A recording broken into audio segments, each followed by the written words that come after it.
I let them humiliate me for 6 months. I sat at that cheap desk outside the main office, answering phones, fetching coffee, watching a corrupt engineer steal from my own company while everyone smiled and nodded. I watched him dismiss the only honest person in that building.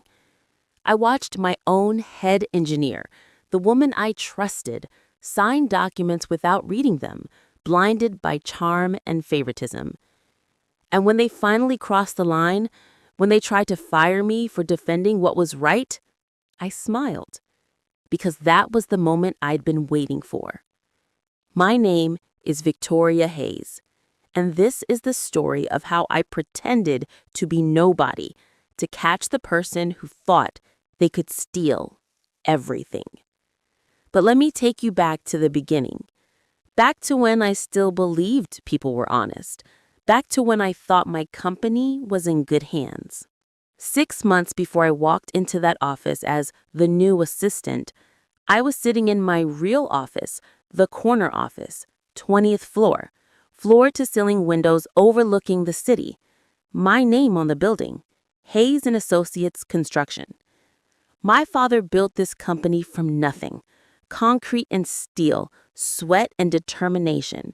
He started with small residential projects in the suburbs, worked his way up to commercial buildings, then infrastructure projects that shaped the city skyline. He died 5 years ago, leaving me everything. Not just the company, but the responsibility, the legacy, the promise that I'd protect what he built. And I had protected it. At least, I thought I had. I'd grown the business, expanded into luxury developments, condominiums, high-rise apartments, commercial complexes. We were doing projects worth tens of millions of dollars. But something was wrong. It started small, little inconsistencies in the quarterly reports, project budgets that came in higher than expected, not dramatically higher, just enough that our profit margins were thinner than they should be. At first, I attributed it to normal market fluctuations. Material costs were rising globally, labor was more expensive, permits took longer. All the usual explanations that sound reasonable when you're busy running a company. But then it kept happening, month after month, project after project. We were making money, but not as much as we should be. And when I compared our projects to competitors' similar developments, our costs were consistently higher. My financial advisor noticed it first. Gerald had been my father's accountant for 20 years, and he knew these numbers better than anyone. "Victoria," he said during one of our quarterly reviews, "we need to talk about these project costs." "I know. Material prices have been insane lately." "It's not just materials. Look at this." He spread out comparison sheets. This condominium project, similar square footage, similar location, similar finishes as the Morrison building that Trent Construction did last year. Our costs are 12% higher. Different contractors, different suppliers. I accounted for that. Even with variables, we should be within 3 to 5%. 12% is statistically significant. And it's not just one project.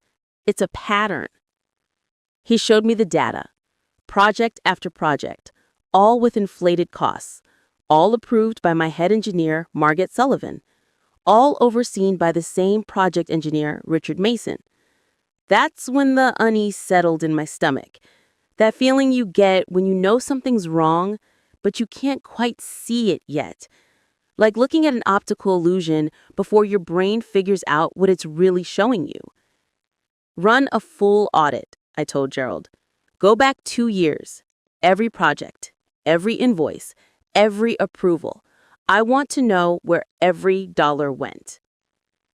The audit took 3 weeks. The results were inconclusive. Technically, everything was in order. Every expense was documented. Every invoice was properly approved. Every payment was authorized. The costs were high, yes, but they could all be justified with the right explanations. Market conditions, vendor pricing, site-specific challenges, regulatory delays, all the standard reasons why projects cost more than expected. But I couldn't shake the feeling that I was being lied to. Not with fake numbers, but with real numbers that told a false story. So I started digging myself. I spent nights in my office, going through project files, comparing invoices from different vendors, looking at material delivery schedules, cross-referencing purchase orders with actual site deliveries. And slowly, painfully, I started to see the pattern. Richard Mason's projects always used the same suppliers. Always. Mitchell's Construction Supplies for concrete and steel. Barton's Electric for wiring. Sullivan Plumbing, no relation to Margaret, for pipes and fixtures. And the prices on those invoices were always just slightly higher than market rate. Not enough to trigger automatic fraud detection, just enough that over dozens of projects, millions of dollars in excess costs could accumulate. I called Mitchell's Construction Supplies directly, pretended to be a project manager from a competitor asking for bulk pricing for a hypothetical project. The prices they quoted me were 15% lower than what appeared on Richard's invoices. That's when I knew. Not suspected, knew. Someone was stealing from my company. Someone was inflating costs, pocketing the difference, and covering their tracks with legitimate-looking paperwork. And they'd been doing it for years, right under my nose. The question was, how deep did it go? Was it just Richard? Was Margaret involved or just incompetent? Were there other employees participating? How much had they stolen? And most importantly, how could I prove it? Because knowing something and proving something are two very different things, especially when the person you suspect has been careful enough to make everything look legitimate. If I accuse Richard without solid proof, he'll lawyer up immediately, destroy evidence, claim I'm scapegoating him, maybe even sue for wrongful termination or defamation. And if Margaret was complicit, the scandal could destroy the company's reputation. Clients would lose confidence, investors would pull out, my father's legacy would crumble. I needed evidence, real, undeniable evidence, the kind that would hold up in court and leave no room for reasonable doubt. That's when the idea came to me. I was sitting in my office late one night looking at employee photos on the company website, Margaret's professional headshot, Richard's confident smile, and then I saw the listing for an open administrative assistant position that had been unfilled for months. And I thought, what if I became that assistant? What if I went undercover in my own company? Not as the CEO reviewing reports from 20 floors up, but as the person who actually saw what happened day to day, who filed the invoices, who overheard the conversations, who witnessed the casual corruption that people only show when they think no one important is watching. It was insane. It was risky. It would mean lying to everyone, including people I trusted.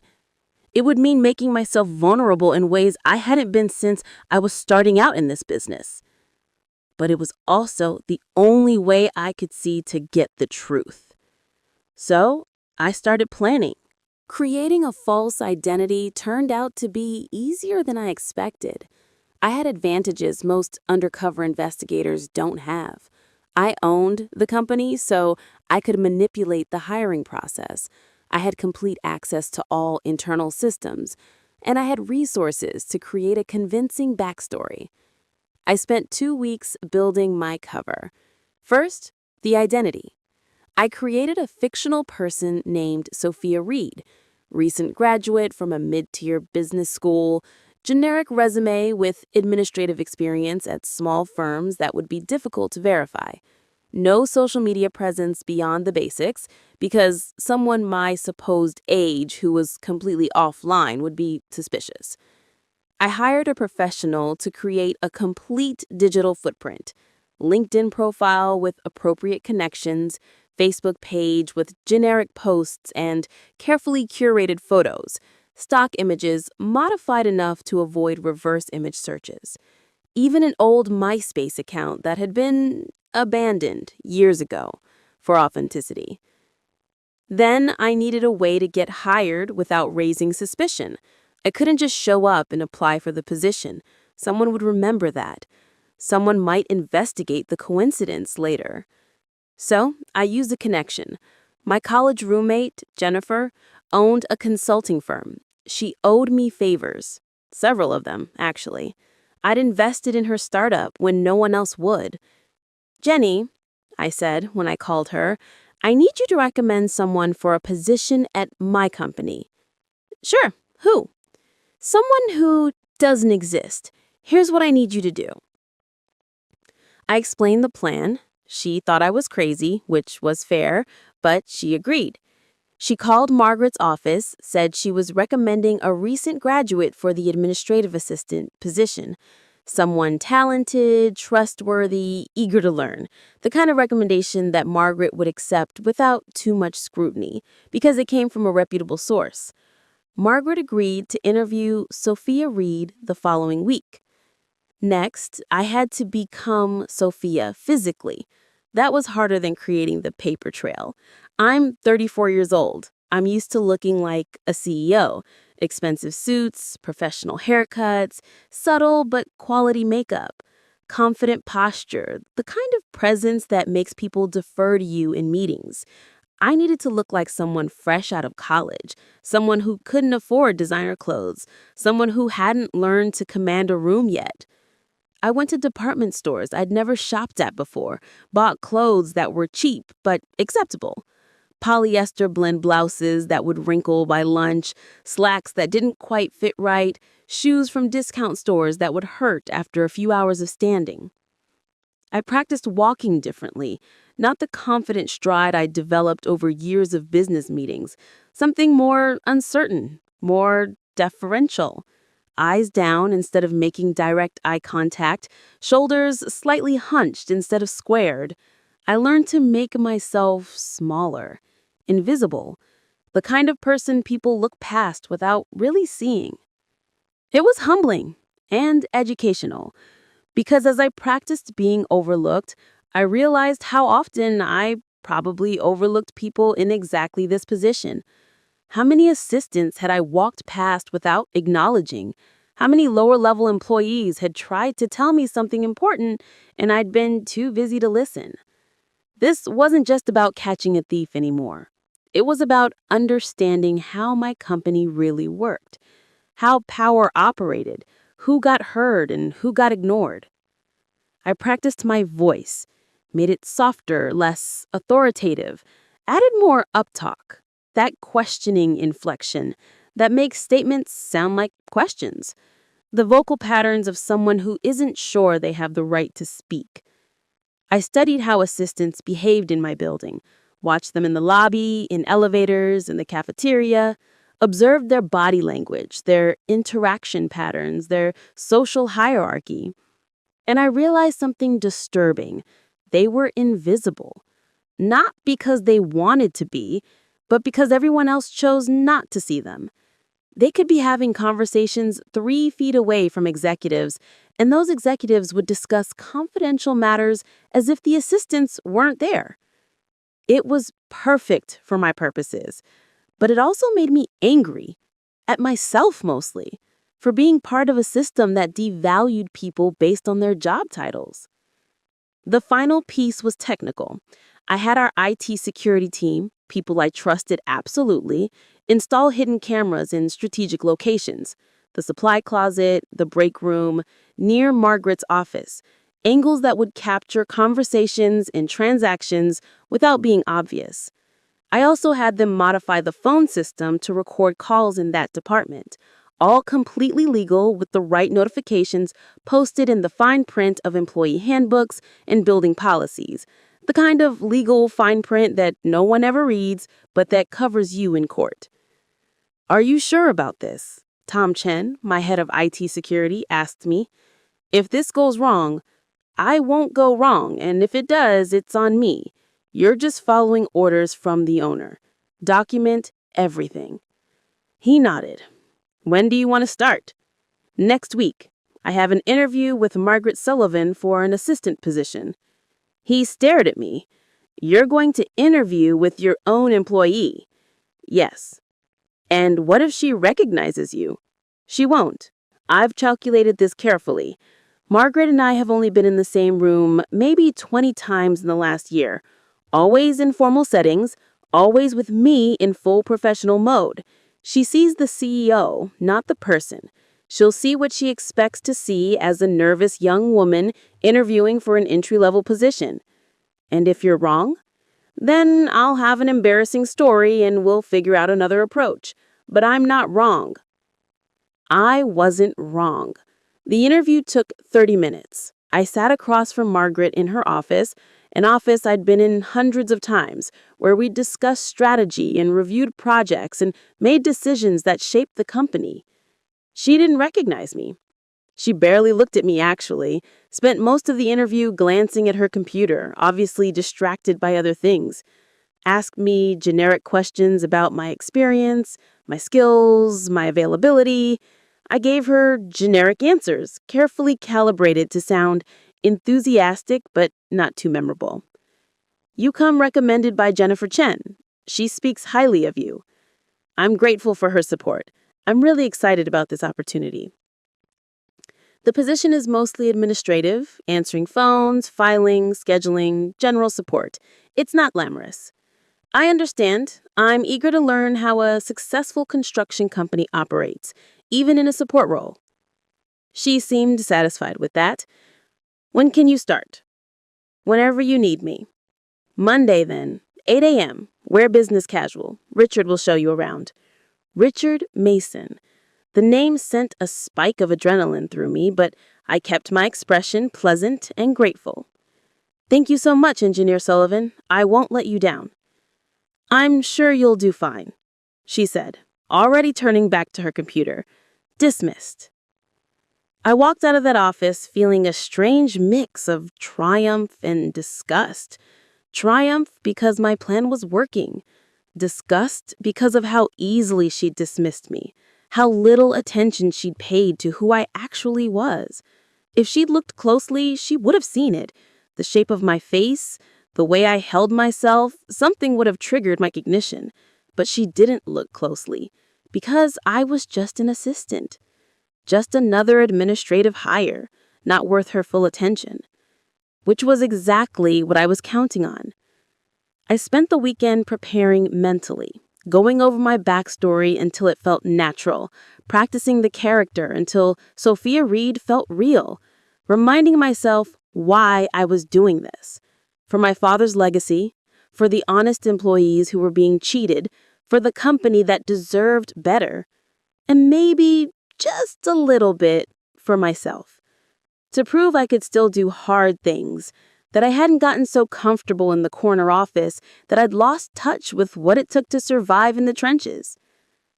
Monday morning, I woke up at 5 a.m., put on my cheap clothes and uncomfortable shoes, pulled my hair back in a plain style, applied minimal makeup, looked at myself in the mirror, and saw someone I barely recognized. "Ready?" I asked my reflection. Sophia Reed looked back at me and nodded. I drove to my own building, parked in the public lot instead of my reserved spot in the executive garage, walked through the front entrance instead of the private elevator, signed in at the security desk with my fake name. The guard glanced at my ID and waved me through. Someone he'd seen hundreds of times who could probably describe if asked. But today, I was invisible to him. Perfect. I took the elevator to the 4th floor. The doors opened onto the engineering department. My heart was pounding. This was it, the point of no return. The office looked different from this angle. Usually, when I visited this floor, people straightened up, conversations paused, everyone became more formal. The CEO was watching. But now, arriving as Sophia Reed, nobody even looked up. The space continued as it had been, Casual conversations, someone laughing at something on their phone, normal office ambient noise. I was a ghost, invisible, exactly what I needed to be. My desk was smaller than I expected. A simple workstation positioned just outside Margaret's office, with a clear view of the main corridor and the other engineers' desks. Strategic placement, really. I could see everything from here. The computer was old, the chair was uncomfortable, and there was a coffee ring stain on the desk that nobody had bothered to clean. Welcome to the support staff life. I was logging into my computer using credentials that IT had set up for my fake identity when someone bumped into me from behind. "Sorry," a male voice said. "Didn't see you there."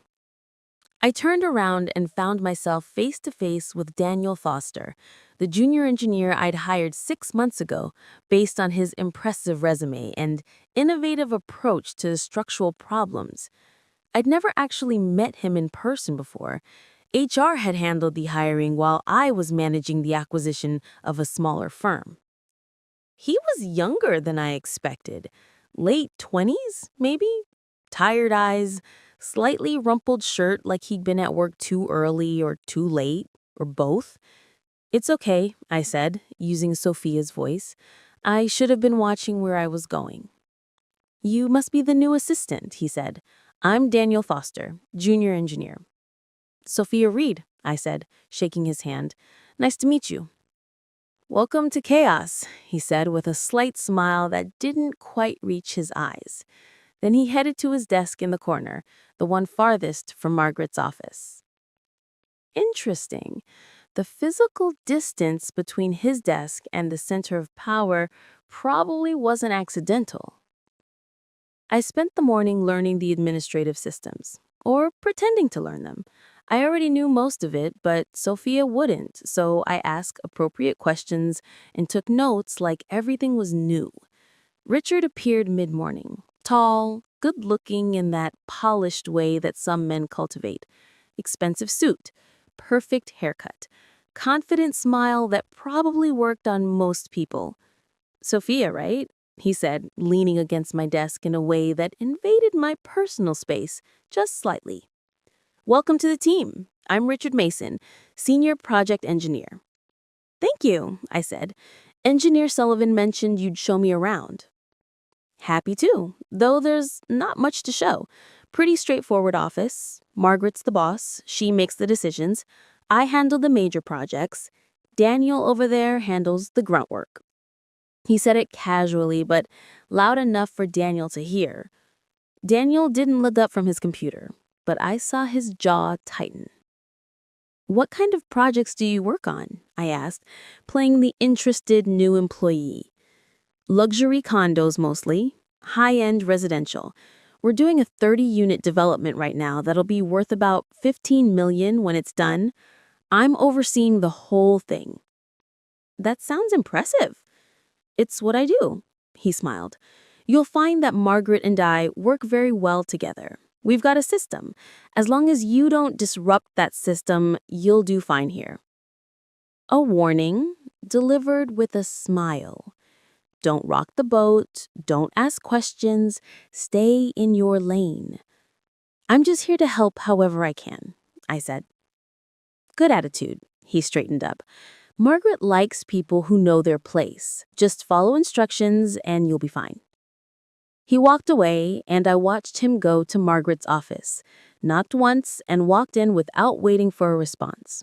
Through the glass walls, I could see them talking, Margaret laughing at something he said. Comfortable, familiar. Too familiar, maybe. I made a mental note to review their personal relationship. Were they sleeping together? Was that why she trusted him so blindly? Or was it just professional chemistry that had evolved into unchecked favoritism?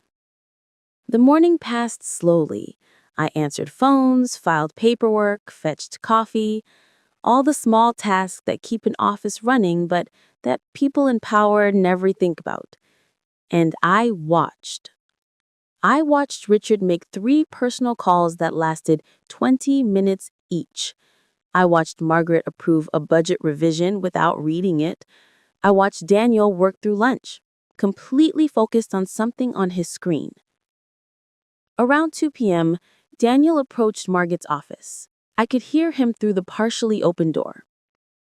"Engineer Sullivan, do you have a moment? I finished the alternative analysis for the condominium project." "Alternative analysis?" She sounded distracted. "Yes, the one I mentioned last week. I found some ways to optimize costs without compromising structural integrity."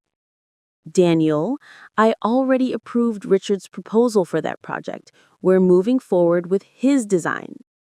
"But if you could just look at the comparison." "I don't have time to reinvent the wheel. Richard's proposal is solid. We're using it." "But this could save the company at least 10%. "Daniel," her voice was sharp now, "I've made my decision.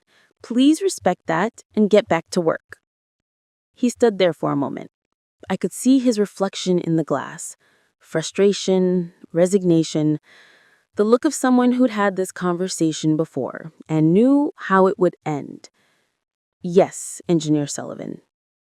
He walked back to his desk, carrying a folder that probably contained hours of work that no one would ever look at. I wanted to call out to him, tell him I'd look at his proposal, that I valued innovation and efficiency, that his work mattered.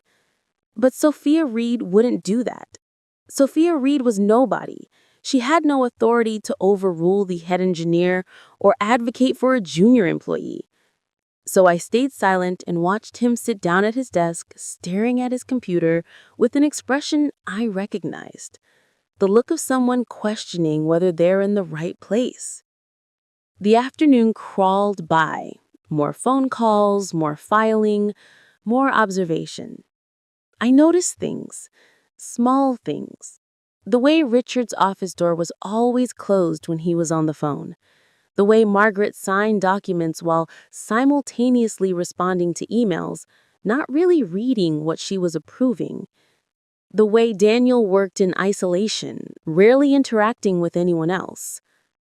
This department was dysfunctional, not obviously, not in ways that would show up in formal reviews, but in the subtle dynamics of who had power, who got heard, who got ignored. Around 4 p.m., I saw Daniel heading out. He passed my desk and paused. "Survived your first day?" he asked. "So far," I said. "How long have you been here?" 6 months. Feels longer sometimes." "You don't sound happy about it?" He glanced around, making sure no one was listening. "Let's just say this isn't quite what I expected when I took the job. But bills don't pay themselves, so here I am." "What did you expect?" "I thought I'd get to actually do engineering, use my skills, contribute to projects. Instead, I mostly do calculations that nobody looks at and proposals that nobody reads." But like I said, bills. "The proposal you showed Margaret today, was it really that good?" He looked at me with surprise. "You were listening?" "Hard not to hear. These walls are pretty thin." "It was good," he said, not bragging, just stating a fact. "It would save significant money and improve efficiency. But Margaret already approved Richard's version, so mine doesn't matter." "Why do you think she prefers his proposals?" He looked at me for a long moment, like he was deciding whether to trust me. "You've been here 1 day. You really want to know the answer to that question?" "Is it that complicated?" "It's that political, and people who ask political questions in this office tend to not last long." He gave me a half smile, "But you seem nice, so I'll just say this. Some people get ahead by being good at their job. Some people get ahead by being good at managing perceptions. Figure out which category everyone falls into, and you'll understand how this place works." He left, and I sat there processing that conversation. Daniel knew something was wrong. Maybe he didn't have the full picture, but he'd noticed the patterns, the favoritism, the dismissal of good ideas, the protection of mediocre ones. He was everything I'd hoped to find. Smart, honest, observant, someone who could see the problems but lacked the power to fix them. Someone who, if I played this right, could be an ally, or at least a source of confirmation for what I was discovering. But I had to be careful. Getting too close to Daniel too quickly would raise suspicion. I needed to move slowly, build trust gradually, let him come to me rather than pushing too hard. At 5 p.m., the office cleared out. Margaret left first, barely acknowledging me as she passed. Richard left 10 minutes later after spending 15 minutes on what sounded like a personal call based on the flirtatious tone. Daniel was still at his desk at 5:30, still working. I finished my own tasks, shut down my computer, and headed for the elevator. In my car, I finally let myself relax. Day 1 was done. My cover had held. Nobody had recognized me. I'd successfully become invisible in my own company. I drove to my real home, the penthouse condo that Sophia Reed could never afford, took off the uncomfortable clothes and cheap shoes, showered away the feeling of being someone else. And then I sat in my real office, in my real space, and reviewed everything I'd learned. Richard was definitely the primary suspect.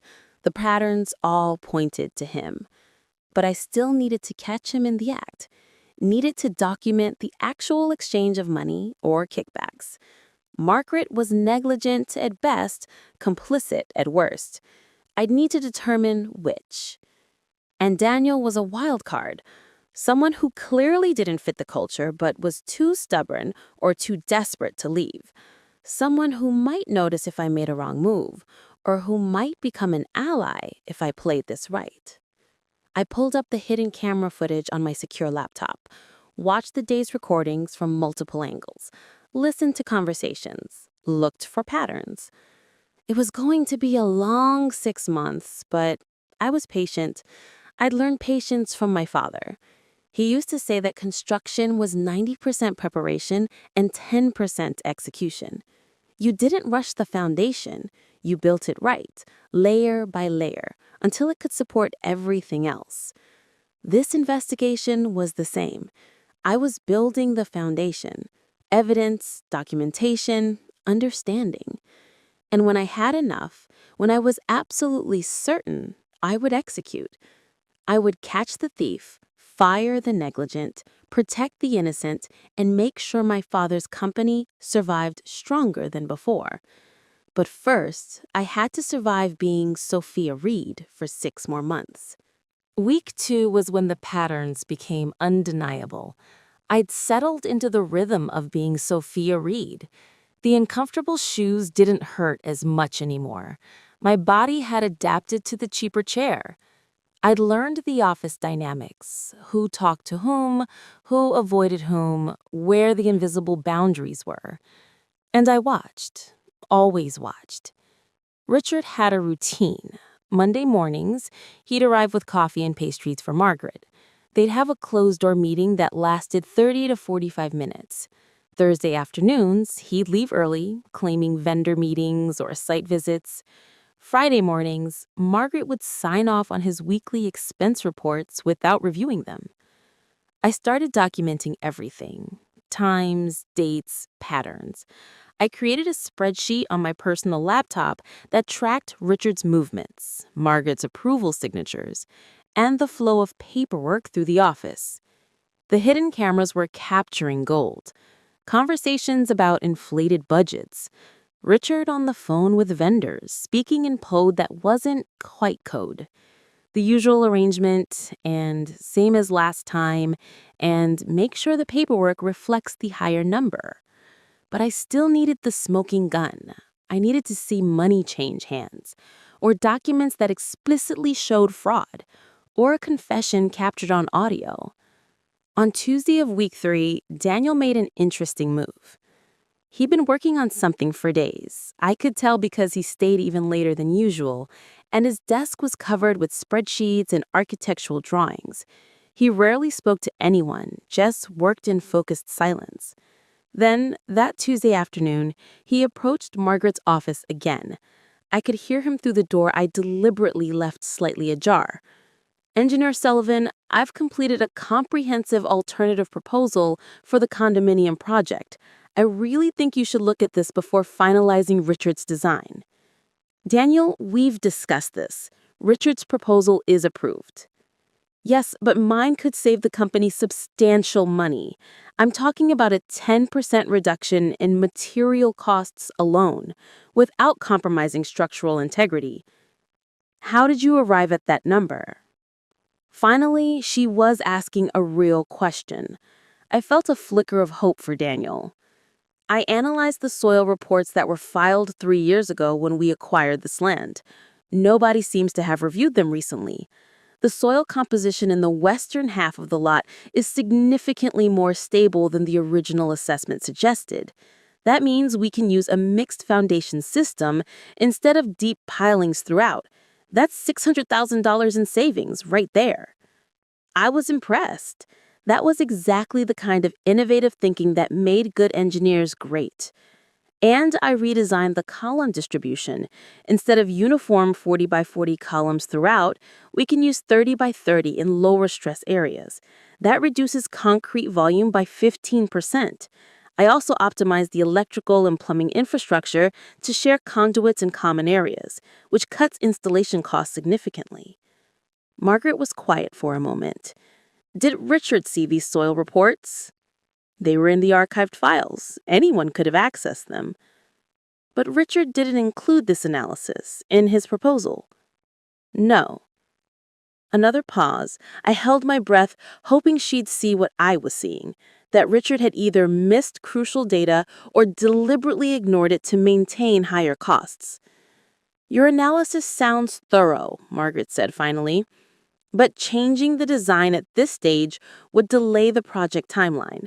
We've already submitted Richard's proposal to the client. They've approved it.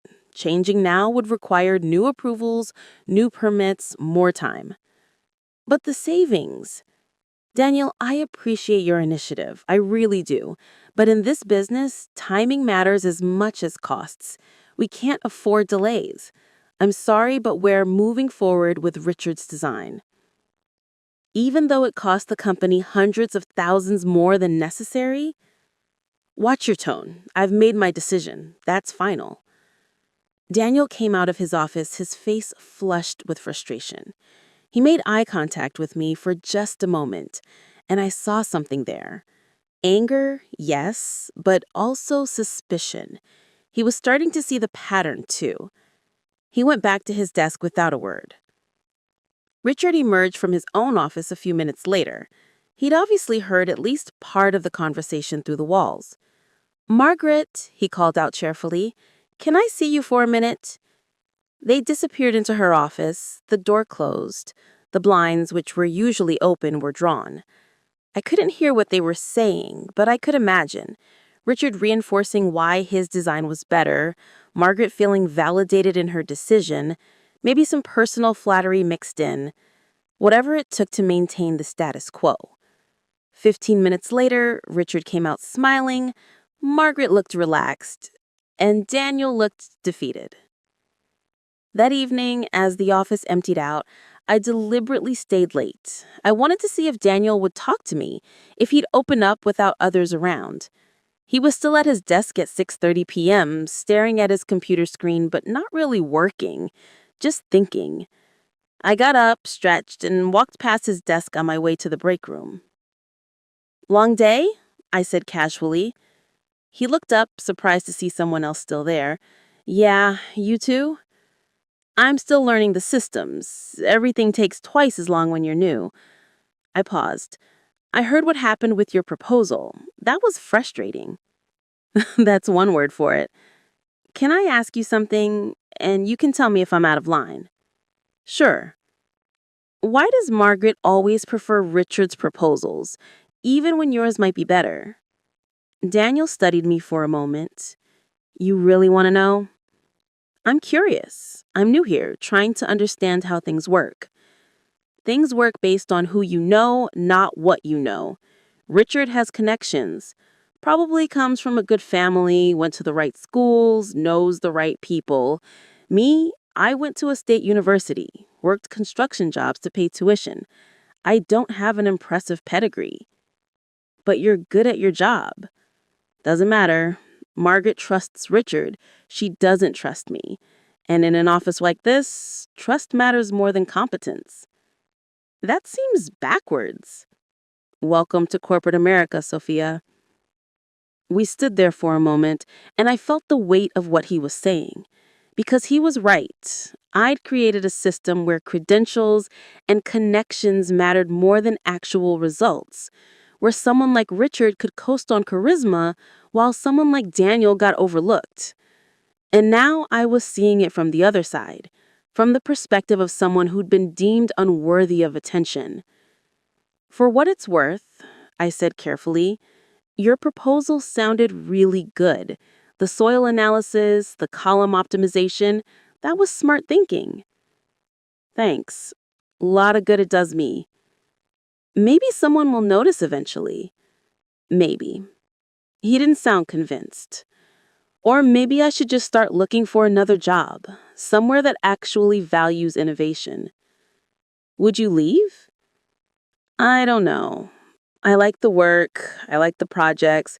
I just hate feeling invisible, like nothing I do matters. I understood that feeling now. After 3 weeks of being Sophia Reed, I understood exactly what it felt like to be invisible. Well, I notice, and I think you're good at what you do. Thanks. That actually means something. I went back to my desk, my mind racing. Daniel was exactly what I'd hoped to find. Someone honest who'd noticed the problems but lacked the power to fix them. Someone who could corroborate what I was discovering. But I had to be careful. I couldn't reveal myself too soon. Couldn't risk him accidentally exposing me before I had all the evidence I needed. The game was getting more complex and more dangerous. Week 4 was when everything accelerated. It started on Wednesday morning. Richard asked me to accompany him to Mitchell's Construction Supplies to pick up an invoice. Margaret needs it for the quarterly filing, he said casually. You should come along. Good experience. Learn how we handle vendor relationships. My heart rate spiked. This was it. This was the opportunity I'd been waiting for. Of course, I said, keeping Sophia's eager-to-please tone. I'd love to learn. Great. We'll leave in 10 minutes. I used those 10 minutes to send a quick encrypted message to Tom Chen in IT security, letting him know I'd be off-site and to make sure all the office cameras were recording properly. Then I grabbed my phone, making sure the recording app was ready. Not that I planned to use it. Audio recordings without two-party consent were legally murky, but I wanted to be prepared for anything. The drive to Mitchell's took 20 minutes.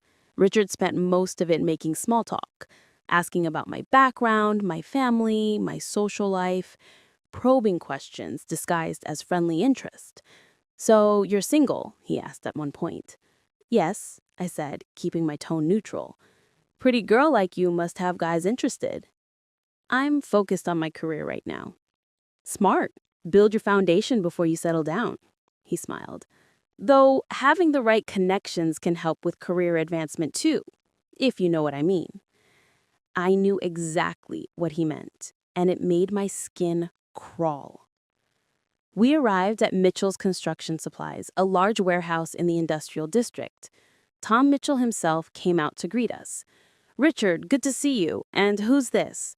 This is Sophia, our new assistant. Showing her the ropes. Welcome, welcome. Richard, the paperwork is ready in my office. Why don't you come take a look? Sophia, wait here. Browse around. See what materials look like in real life instead of on invoices. They disappeared into the back office.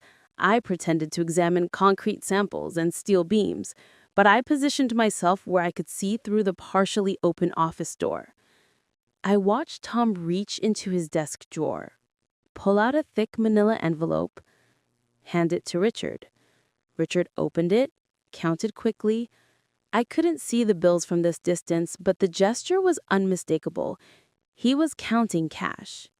He nodded, satisfied, tucked the envelope into the inside pocket of his jacket. Then Tom handed him an official invoice. They shook hands.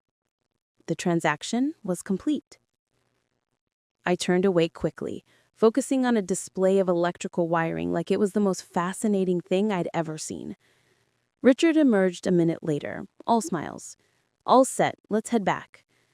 In the car, he was relaxed, confident, completely unaware that I just witnessed exactly what I needed to see.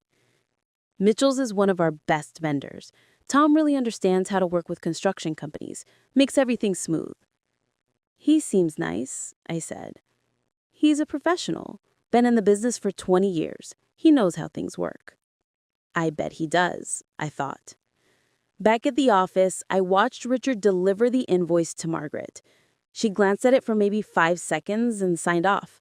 Didn't question the numbers, didn't compare them to previous invoices or market rates, just trusted that Richard had handled it properly. I wanted to scream, to shake her, to ask how she could be so negligent with other people's money, with my father's legacy. But Sophia Reed just smiled and went back to filing paperwork. That evening, I reviewed the hidden camera footage from the office. The cameras hadn't captured the exchange at Mitchell's. I'd need to document that separately, but they had caught something else interesting. While Richard and I were out, Daniel had tried to talk to Margaret again, this time about something different. The audio was clear enough to hear the conversation. "Engineer Sullivan, can I ask you something about the Mitchell's invoices?"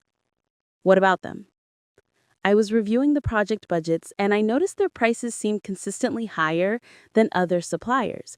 Have you done a cost comparison recently?" "Richard handles vendor relationships. He negotiates the best prices." "Yes, but if we compared them to market rates..." "Daniel, are you questioning Richard's vendor management now?" "I'm just suggesting we should verify. Richard has been working with these vendors for 3 years. He has established relationships, he gets us priority service and reliable delivery. That's worth paying slightly higher prices." "But how much higher is slightly? If we're talking 10 or 15% over market, that adds up to..." "Enough. I don't have time for this conspiracy theory. Richard is a trusted member of this team.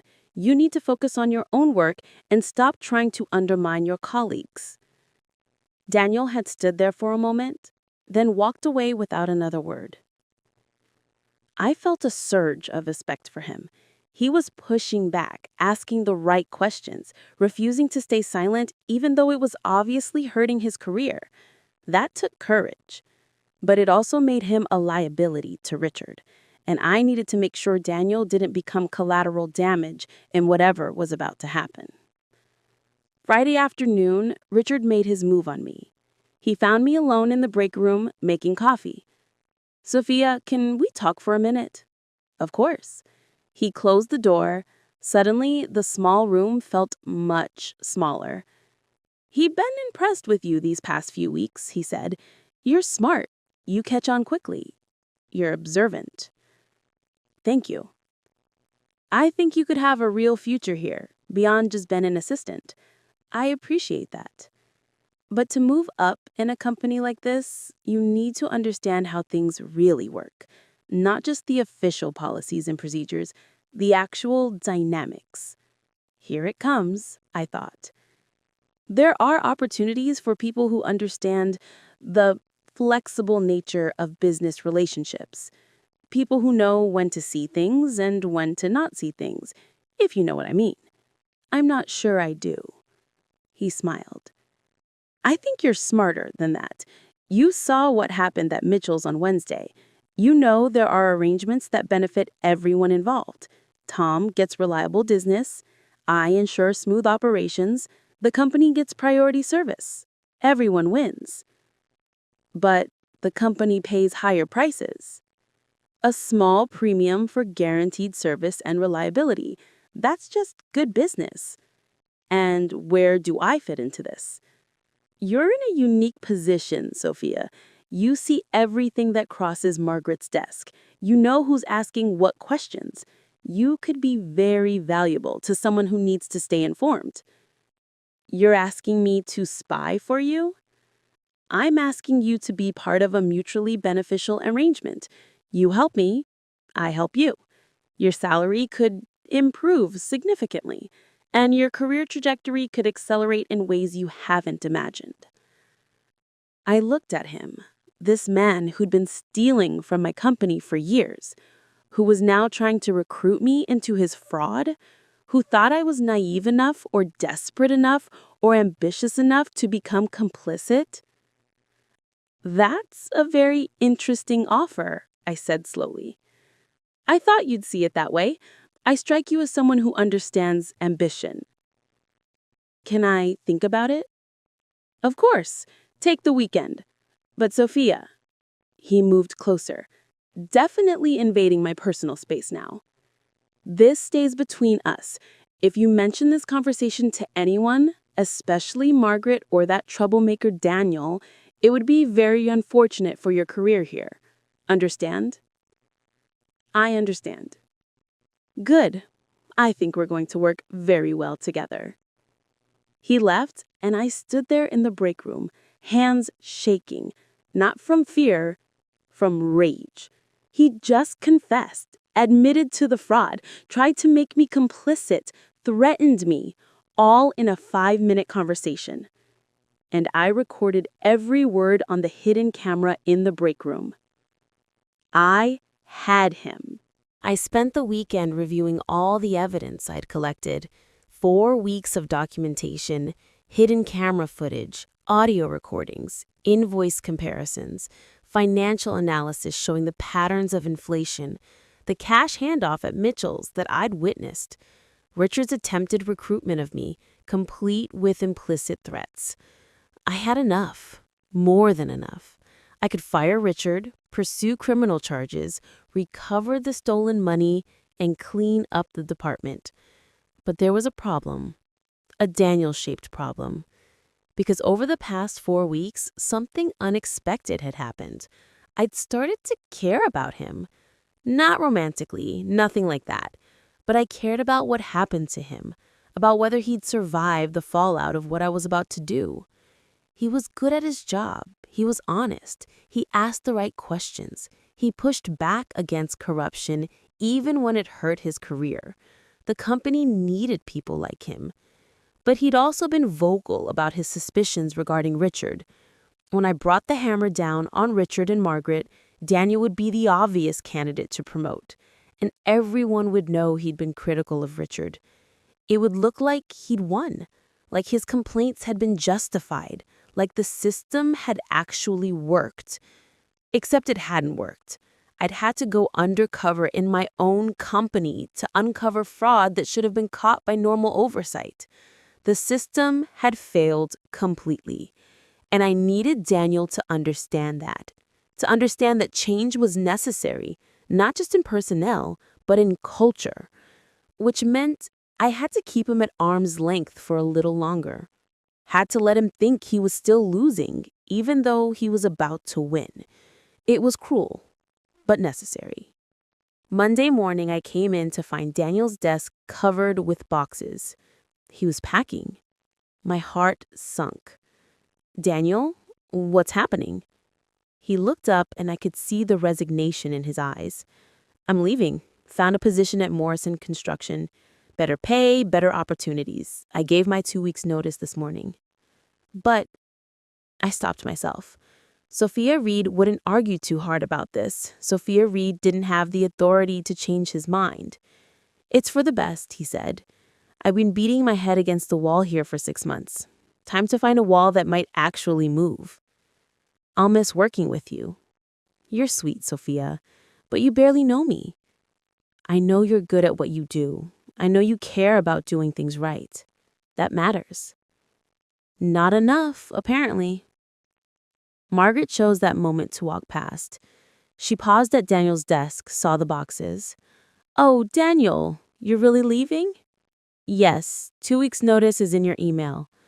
Well, I'm sorry to see you go, but I understand. Sometimes people need new challenges. She didn't sound particularly sorry, more like relieved. After she walked away, Daniel said quietly, "See what I mean? She doesn't care. None of them care." "I care," I said. He looked at me for a long moment.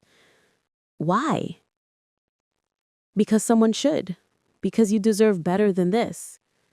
"That's actually really nice to hear. Thank you, Sophia." He went back to packing and I went back to my desk, my mind racing. This changed things. I had 2 weeks before Daniel left, 2 weeks to bring everything to a conclusion before I lost a valuable employee. I needed to accelerate my timeline. That afternoon, while Richard was out at a site visit and Margaret was in a meeting, I did something risky. I went to Daniel's desk. "Can I ask you something?" I said quietly. "Sure." "Those suspicions you had about Richard, about the inflated costs, did you ever document them?" He looked up sharply. "Why?" "Just curious. You seemed pretty certain about the patterns." "I kept notes. Nothing official. Just observations. Why are you asking this?" "What if I told you that you're right? That there is something wrong with how Richard handles the projects?" Daniel stood up slowly. "Sophia, what are you talking about?" "I've noticed things too, patterns, the way he handles vendors, the way Margaret signs off on everything without question, the way you get ignored whenever you raise concerns." "Everyone notices that. Noticing and proving are different things." "What if someone could prove it?" "Who? You? You're an assistant. No offense, but you don't have the access to the kind of financial data you'd need to. What if I told you I have more access than you think?" He stared at me. "What are you really asking me, Sophia?" I'd gone too far, revealed too much. But I needed to know if I could trust him, if he'd be an ally when everything came out. "I'm asking if you'd be willing to help expose what's happening here, if someone gave you the opportunity." "Help how?" "By being willing to testify about what you've seen, the patterns, Margaret's negligence, Richard's behavior. If someone were building a case." "Who's building a case?" I couldn't answer that, not yet. "Someone who has the power to fix this, but they need corroboration.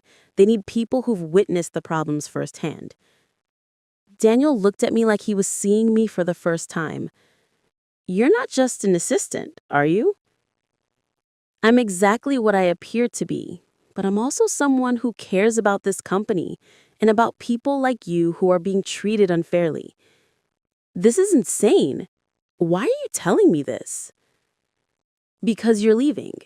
And I don't want you to leave thinking that nothing you did mattered, that all your attempts to do the right thing were wasted." "Were they?" "No, they weren't. But I can't say more than that right now. I just need to know, if someone asked you to document what you've observed here, would you do it?" He thought about it for a long moment. If it would actually change things, if it would actually hold people accountable, yes, I'd do it. "Good. Then keep your notes, don't delete anything, and be ready for things to change very soon." "How soon?" "Soon enough." I walked away before he could ask more questions, my heart pounding. I just risked my cover, revealed that I was more than I appeared to be. But I needed Daniel on board, needed him to understand that his observations mattered, and I needed him to be ready for what was about to happen. The next day, Richard cornered me again. "Sophia, have you thought about our conversation? About the opportunity I mentioned?" "I have," I said carefully. "And?" "I'm interested, but I need to understand more about how it works. What exactly you'd need from me." His smile widened. "Smart. I like that you're thinking strategically. Come to dinner with me Friday night. We'll discuss the details away from the office." "Dinner? Somewhere nice. somewhere we can talk freely about business and other things. The innuendo was clear. He wasn't just recruiting me into fraud. He was testing whether I'd be complicit in other ways too. "Friday works," I said, forcing a smile. "Perfect. I'll text you the address." He leaned closer. "I think this is the beginning of a very profitable relationship, Sophia." After he left, I felt sick, but I also felt vindicated. He was getting bolder, more careless. The dinner invitation would give me one more opportunity to gather evidence, and I'd make sure I had plenty of witnesses for what happened next. Wednesday afternoon, I made my move on Daniel. He was working at his desk, still surrounded by half-packed boxes. He'd been quieter since our conversation, more thoughtful, looking at me differently when he thought I wasn't watching. I walked past with the stack of files and accidentally dropped one near his desk. We both bent down to pick it up, and I whispered, "Don't leave yet. Trust me." He looked at me confused. "What?" "Your 2 weeks' notice. Can you withdraw it? Tell Margaret you've reconsidered." "Why would I do that?" "Because things are about to change, and I need you here when they do."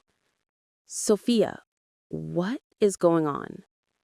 "I can't explain yet, but I'm asking you to trust me. Stay 2 more weeks. That's all." "This is crazy." "I know, but will you do it?" He studied my face, searching for something. Finally, he nodded slowly. "Okay, I'll withdraw my notice, but you owe me an explanation. Soon, I promise." That afternoon, Daniel went to Margaret's office and told her he'd decided to stay. She seemed surprised but pleased. One less thing to deal with. Richard, when he heard, looked annoyed, like Daniel staying was personally inconvenient for him. Good. Let him be annoyed. Let him think everything was going according to his plan. Let him be completely unprepared for what was coming. Thursday, I spent the day making final preparations. I contacted my lawyer, briefed him on everything I'd discovered, and had him prepare criminal complaints and civil suits. I contacted Tom Chen and had him compile all the video and audio evidence into a comprehensive package. I contacted my accountant, Gerald, and had him prepare a detailed financial analysis showing the pattern of theft over 3 years. I also made a decision about Margaret. She'd been negligent, dangerously negligent, but I didn't think she was actively complicit in the fraud. She trusted the wrong person and failed to do her due diligence, but that was incompetence, not malice. I decided to give her a choice, one chance to salvage her career by admitting her failures and accepting a demotion. If she refused, I'd fire her outright. It was more generous than she deserved, but it was what my father would have done. He believed in second chances for people who showed genuine remorse. And I wanted to believe Margaret could be better, could learn from this, could become the engineer she should have been all along. Friday afternoon arrived, the day of reckoning. Richard was in an excellent mood. He told Margaret he had a vendor dinner that evening and would be out of the office early. She'd signed off without question, as always. He stopped by my desk at 4 p.m. "Still on for tonight?" "Of course," I said, giving him Sophia's eager smile. "Good. I'll pick you up at 7. Wear something nice." He winked. I wanted to throw something at him. Instead, I smiled and nodded. After he left, I went to the bathroom and changed. Not into something nice for Richard's dinner. Into my real clothes. My CEO clothes. I took out my contacts, which had slightly changed my eye color, let my hair down from the tight bun I'd worn for weeks, put on proper makeup, stepped into the expensive heels I actually preferred. Then I looked at myself in the mirror. Victoria Hayes looked back at me. "Ready?" I asked my reflection. She nodded. I walked out of that bathroom, as myself, for the first time in 6 weeks. walked through the office where I'd been invisible for so long, headed for the elevator. Daniel saw me first, did a double take. His eyes went wide. Sophia? Not quite, I said, but we'll talk soon. I took the elevator up to my real office on the 20th floor, made the calls I needed to make, set everything in motion. Then I came back down to the 4th floor and waited. Margaret arrived back from her meeting at 5, saw me standing in the main office area, no longer hiding. She froze. Victoria? What are you doing here? And why are you dressed like... Recognition dawned slowly. Oh my God, you were Sophia. Surprise. I don't understand. You've been working as an assistant in your own company for 6 weeks, watching, learning, gathering evidence. Evidence of what? We'll get to that. But first, we need to talk about your management style, Margaret. Richard arrived then, walking in with his usual confidence. Saw me, saw Margaret's shocked expression, stopped. Oh, what's going on? Hello, Richard, I said. I don't think we've been properly introduced. I'm Victoria Hayes. I own this company. The color drained from his face. For the past 6 weeks, I've been working undercover as Sophia Reed, the assistant. I've been watching you, documenting your activities. And I have to thank you. You made it very easy. I don't know what you're talking about. Don't you? Should I refresh your memory? Mitchell's Construction Supplies, inflated invoices, cash kickbacks. Oh, and yesterday you tried to recruit me into your fraud scheme. That was particularly helpful. I have excellent footage of that conversation. He took a step back. This is entrapment. It's illegal. Actually, it's not. This is my building, my company, and I posted proper notices about surveillance.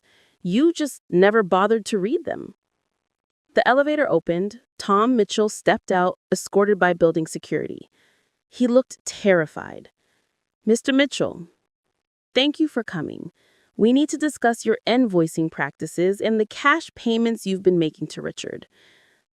I can explain. I'm sure you can. You'll have plenty of opportunity to explain to law enforcement. Another elevator. My lawyer stepped out, carrying a briefcase full of evidence. Margaret, I said, turning to her, we need to talk about how many fraudulent invoices you signed without bothering to review them. I trusted Richard. Trust without verification is negligence. That's Management 101. You had a responsibility to review what you approved. You failed. I didn't know he was stealing. That's the problem. You should have known. The signs were there. The patterns were obvious. A junior engineer noticed them, but you were too busy or too trusting or too blinded by favoritism to see what was right in front of you. She looked devastated. What are you going to do? That depends on you. Daniel emerged from the elevator then. I texted him 20 minutes ago asking him to come back. He looked at the scene. Me in my real clothes, Margaret in shock, Richard looking cornered, Tom Mitchell with security, and understanding dawned. You're actually the owner, he said to me. I am. And you were right about everything. The inflated costs, the fraud, the negligence, all of it. For 6 weeks you've been... Yes? I'm sorry I deceived you, but I needed to see what was really happening. He shook his head slowly. This is insane. It was necessary. I gestured to the conference room. Everyone, inside now. Margaret, Richard, Tom Mitchell, Daniel, my lawyer, and I filed into the conference room. Security remained outside the door. I closed the blinds and turned to face them. Here's what's going to happen, I said. I'm going to lay out exactly what I know. Then we're going to discuss consequences. I pulled up the evidence on the conference room screen. Invoice after invoice, video footage of the cash handoff at Mitchell's, audio recordings of Richard trying to recruit me, financial analysis showing 3 years of systematic fraud totaling approximately $850,000. Richard tried to interrupt several times. I spoke over him. You've been inflating costs on projects, splitting the excess with suppliers, and pocketing hundreds of thousands of dollars. Tom Mitchell has been complicit, providing inflated invoices and kicking back cash payments. Margaret has been negligent, signing off on these fraudulent invoices without proper review. I never knew, Margaret started. That's the problem. You should have known. Daniel Foster, a junior engineer with 6 months of experience, noticed the patterns. Why didn't you? She had no answer. I turned to Richard. You have until 5 p.m. tomorrow to return every dollar you've stolen, all $850,000. If you don't, I'm filing criminal charges. I have enough evidence to put you in prison for 10 years. I don't have that much liquid cash, he said desperately. Then liquidate assets, sell your car, max out credit cards, borrow from family. I don't care. That's not my problem. You stole it. You'll return it. I turned to Tom Mitchell. Your company will also be returning the excess payments you received, and you'll be banned from doing business with any company I have influence with, which, in this city, is considerable. Please, Tom said, this will ruin my business. You should have thought about that before participating in fraud. Then I turned to Margaret. You have 2 choices. 1, resign immediately with a severance package and a neutral reference. 2, accept a demotion to assistant engineer, report to new management, and rebuild your career from a position of humility. Those are your options. She looked shocked. Assistant engineer? That's humiliating. I'm a licensed professional with 8 years of experience. You have 8 years of experience not doing your job properly. The demotion is an opportunity to learn what you should have been doing all along. If you can't handle that level of humility, then resign. I have my pride. Pride is what got you here. Pride is what made you think you didn't need to verify Richard's work. Pride is what made you dismiss Danion's observations. So yes, this will hurt your pride. That's the point. She stood there for a long moment, visibly struggling. Finally, she said, I won't be humiliated like this. I resign. Fine. You'll have your severance package by end of week. Clean out your desk. She left, angry but at least maintaining some dignity. Richard tried one more time. Margaret approved everything. She's as guilty. Margaret was negligent. You were criminal. There's a difference. Now get out of my building. You have until 5 p.m. tomorrow. After that, I called the police. Security escorted both Richard and Tom Mitchell out. Then it was just Daniel, my lawyer, and I. Daniel looked at me like he wasn't sure who I was anymore.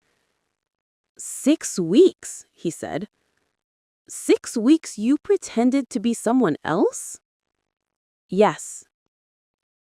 You talked to me, had coffee with me.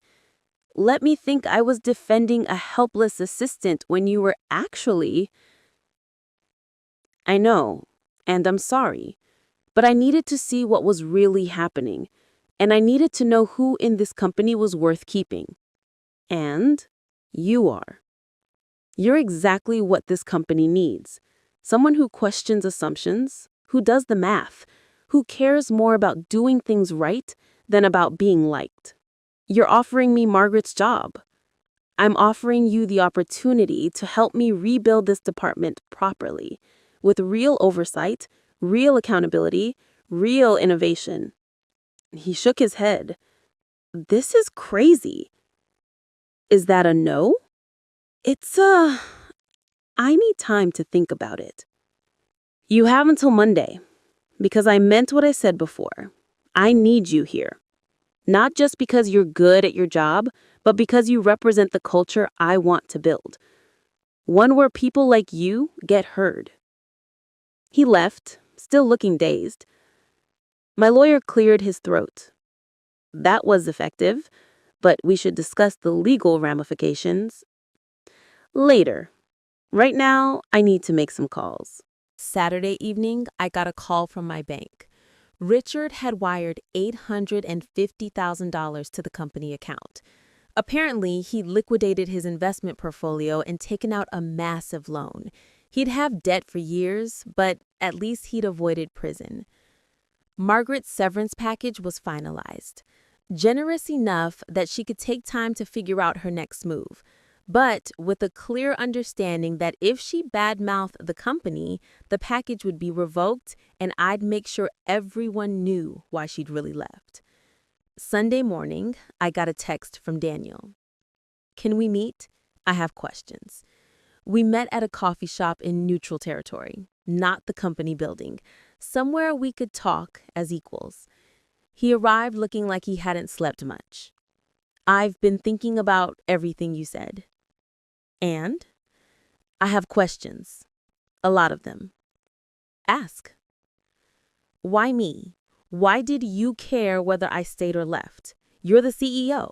You could have just done your investigation, fired the bad guys, and hired someone new to run the department. Because you were right. About everything. The inflated costs, the neglect, the corruption. And instead of being rewarded for seeing those problems, you were punished, ignored, sidelined. That's not the kind of company I want to run. But you only knew that because you went undercover. Exactly.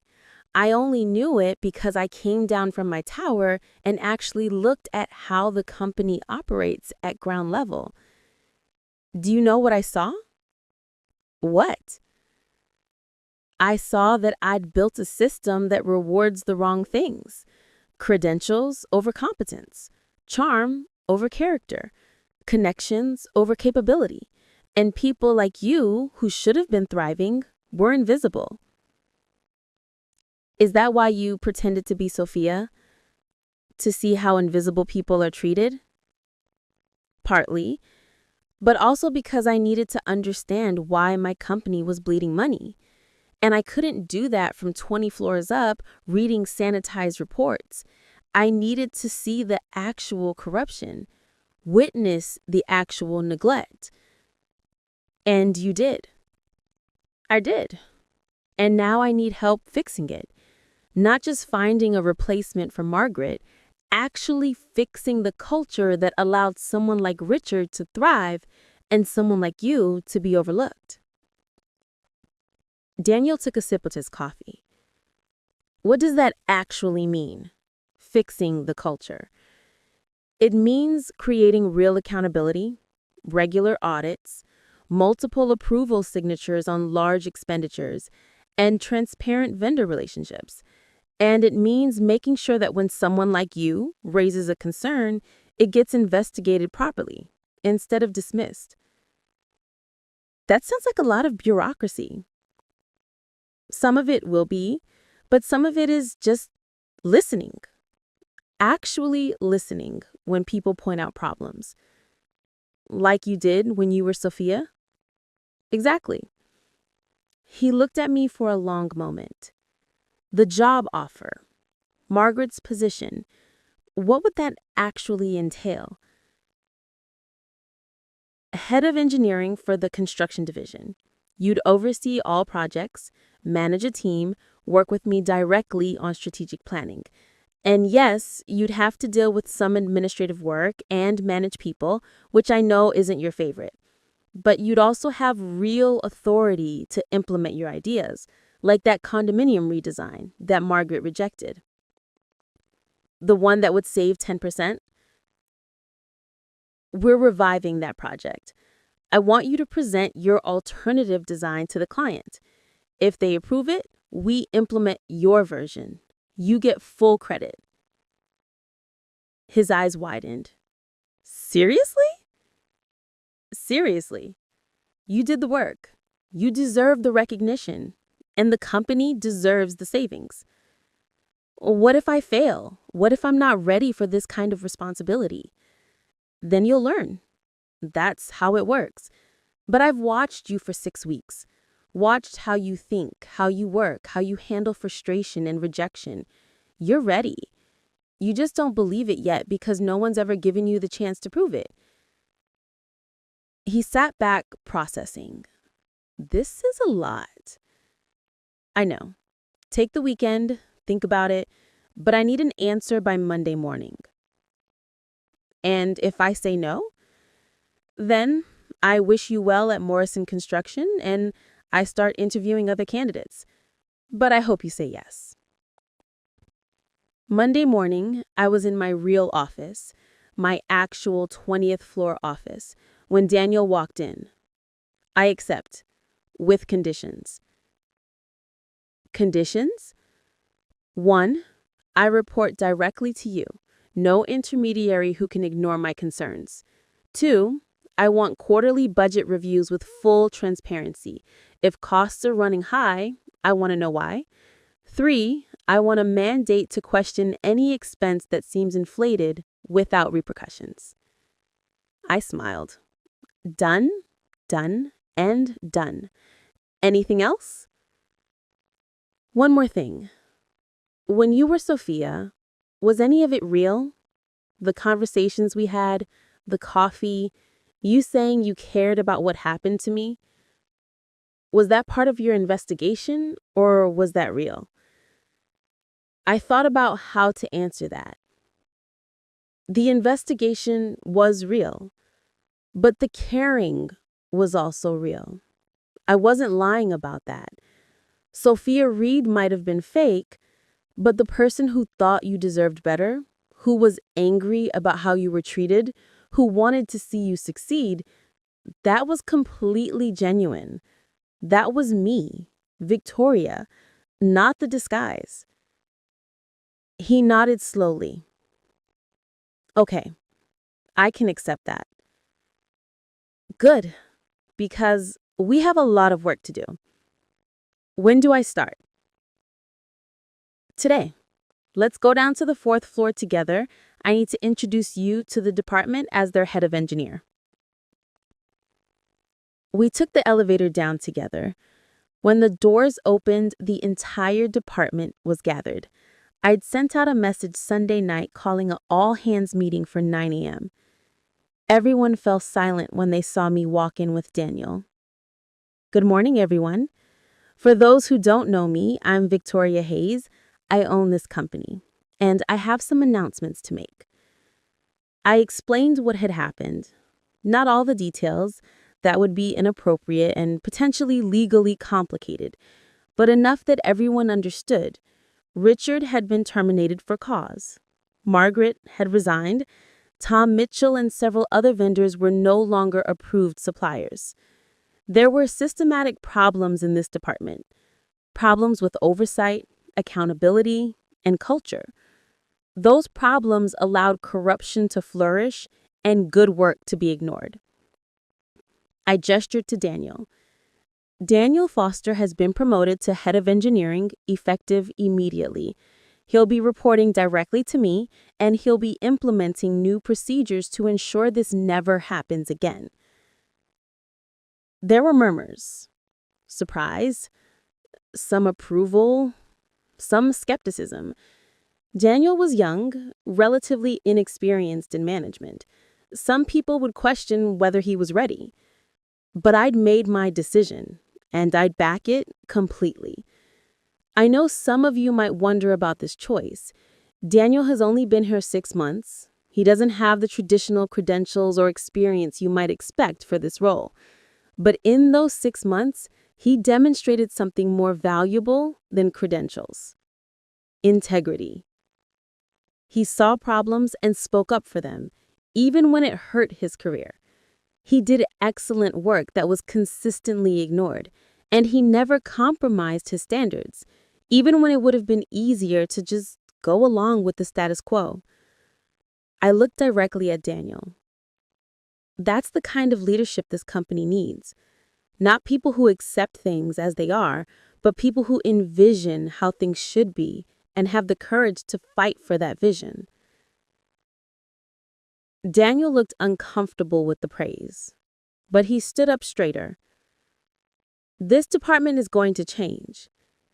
We're going to implement new oversight procedures. We're going to audit vendor relationships. We're going to create channels for people to raise concerns without fear of retaliation. And we're going to make sure that good ideas get heard regardless of who proposes them. I paused, making eye contact with various people in the room. But those structural changes are only part of it. The bigger change is cultural. From now on, this department values results over politics, substance over style, and integrity over charm. If you can't adapt to that culture, you should start looking for other opportunities. If you can, then welcome to the new version of this team. I turned to Daniel. It's your department now. I'll be available whenever you need me, but day-to-day operations are yours. Make me proud. He nodded. I will. The rest of that day was chaos. Good chaos, mostly.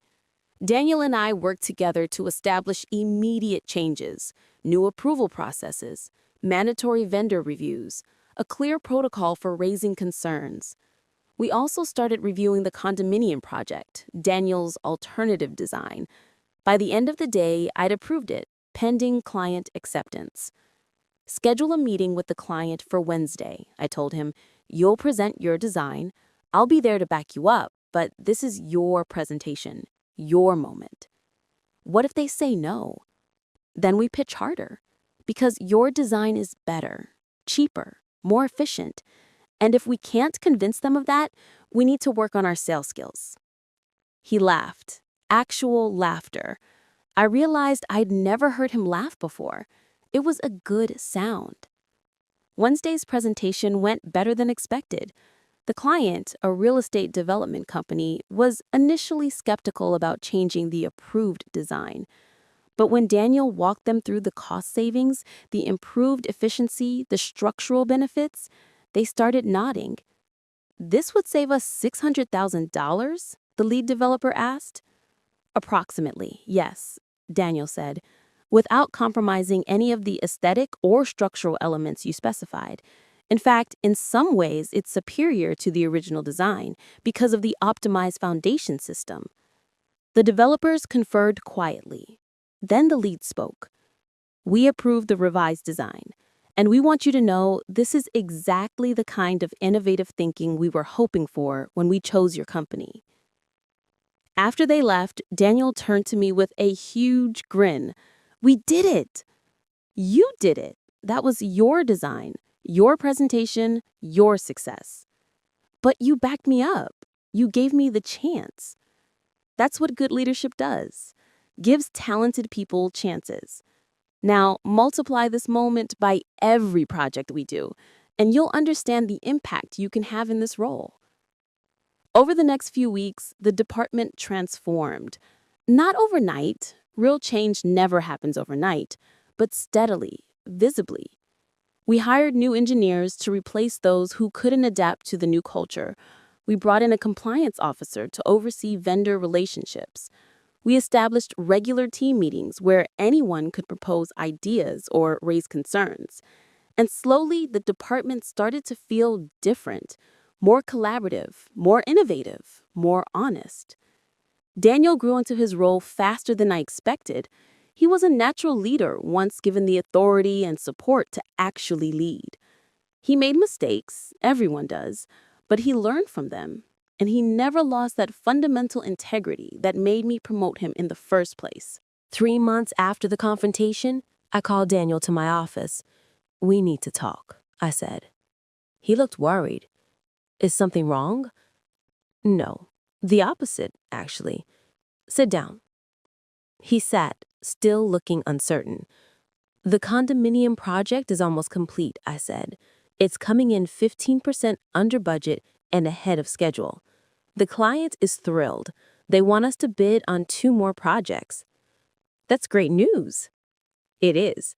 And it's largely because of your design and your management. You've proven yourself completely." "Thank you, but I had a lot of help. The team has been great." "The team has been great because you've been great. You created an environment where people feel heard and valued. That's not easy to do." He smiled. "I learned from watching you. Both versions of you, actually." "What do you mean?" "Victoria, the CEO, taught me about leadership from strength, having the courage to make hard decisions and stand by them. But Sophia, the assistant, taught me something else, about humility, about really listening to people regardless of their position, about understanding what it's like to be overlooked." I hadn't thought about it that way, but he was right. The time I'd spent as Sophia had changed me too, made me more aware, more empathetic, more committed to building a company where everyone's contributions mattered. "That's very insightful," I said. "Can I ask you something?" he said. "Do you regret it? Going undercover like that, deceiving everyone?" I thought about that question. Did I regret it? "No," I said finally. "I don't. Yes, I deceived people. Yes, I manipulated situations. But I uncovered fraud that was hurting the company my father built. I identified systemic problems that needed to be fixed. And I found someone, you, who deserved opportunities he wasn't getting." "But you could have just done a normal investigation, hired outside auditors. You didn't have to." "I did, though, because a normal investigation would have found the financial irregularities but missed the cultural problems. I needed to see how power actually operated in this company, who got heard and who got ignored, which ideas got implemented and which got dismissed. I could only see that by being on the other side of the power dynamic." "And what did you see?" "I saw that I'd built a company that rewarded the wrong things, that good people like you were being wasted, while charming frauds like Richard were thriving. That needed to change, and it has changed, at least in this department." "You sound like you're planning more changes." "I am. I'm implementing similar oversight procedures across all departments, and I'm doing random spot checks, not going undercover again, but visiting different departments unannounced, talking to lower-level employees, actually listening to their observations." "Permanent reform." Exactly. Because the problem wasn't just Richard or Margaret. The problem was a system that allowed people like them to succeed and people like you to be overlooked. Fixing individuals isn't enough. You have to fix the system. Daniel nodded thoughtfully. "You know, when I first got here, I thought this company was hopeless, corrupt, bureaucratic, resistant to change. I was going to leave." "You almost did. But then you showed me it could be different, that someone at the top actually cared about doing things right. That mattered. It still matters." "Good, because I need you to keep caring, keep pushing for better, keep questioning assumptions. That's how we make sure this never happens again." "I will. I promise." That evening, I stood in my real office, looking out at the city. The same view I'd had before all of this started, but everything felt different now. I thought about my father, about the company he'd built, about the promise I'd made to protect his legacy. I almost failed that promise. almost let corruption and negligence destroy what he'd created. But I caught it in time, fixed it, made it stronger. And in the process, I'd learned something important. Being a good CEO wasn't just about making decisions from the top floor. It was about understanding how those decisions affected people at every level. It was about building systems that valued integrity over charm, substance over style, results over politics. My phone buzzed, a text from Daniel. Just wanted to say thank you for the opportunity, for believing in me, for showing me that good companies are possible. You changed my life. I smiled and typed back. You changed mine too. Thank you for reminding me what integrity looks like. 6 months after everything happened, I got an unexpected call. Victoria Hayes, an unfamiliar voice said. Speaking. This is Caroline Morrison from Morrison Construction. We met briefly at an industry conference last year. Morrison Construction, the company where Daniel almost went to work. I remember. What can I do for you? I heard about what happened at your company, the fraud investigation, the management shakeup, the reforms you implemented. My guard went up. What about it? I wanted to tell you that we've been experiencing similar issues. Cost overruns, vendor problems. We can't quite figure out where the money's going. And I was wondering, could we talk off the record? I thought about that, about whether I wanted to get involved in someone else's problems. Then I thought about what I learned, about how corruption thrives in silence, about how good people need to share information to fight systemic problems. Yes, let's talk, because that's what good leadership does. It doesn't just fix problems in your own organization. It helps others fix theirs. It shares lessons learned. It builds a community of integrity. My father had built a company, but I was building something bigger, a legacy of accountability, of transparency, of valuing people over politics. And that was worth fighting for.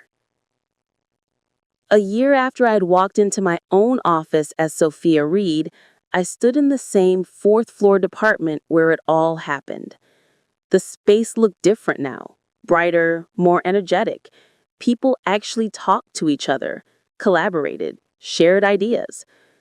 Daniel was in his office, Margit's old office, though we'd renovated it significantly, working with his team on a new project, a massive commercial development that will be the biggest thing our company had ever done. He saw me and waved me over. Want to see the preliminary designs? He asked. Always. He spread out the drawings, innovative, efficient, beautiful in their structural elegance. This is going to be incredible. It's a team effort. Everyone contributed ideas. We're really working together now. That's what I wanted to hear. As I walked back to the elevator, I passed the desk where I'd sat for 6 weeks, where I'd been invisible, where I'd learned what my company really looked like from the bottom up. Someone else sat there now, a new assistant, but this one was being treated with respect, being included in meetings, being asked for input, because that was the culture now. Everyone mattered. Every voice deserved to be heard. I'd pretended to be nobody to catch the person who was stealing from my company, but in the process, I discovered something more important than fraud. I discovered that the best way to lead wasn't from a corner office 20 floors up. It was about understanding how every level of your organization experienced, what they saw, what they knew, what they needed. And that understanding had made me a better CEO, a better leader, a better person. My father had taught me to protect what he built, but I learned something he never taught me. Sometimes protecting something means tearing it down to the foundation and rebuilding it stronger. That's what I'd done. Not just caught a thief, reformed a culture, created something worth protecting. And as I stepped into my private elevator heading back to my real office, I smiled. Because for the first time since my father died, I felt like I truly understood what he'd been trying to teach me all along. Leadership isn't about the title on your door or the view from your window. It's about the people you serve and the culture you create. It's about having the courage to see uncomfortable truths and the integrity to act on them. It's about being willing to become nobody so you can help everyone become somebody. That was my father's real legacy. And now it was mine.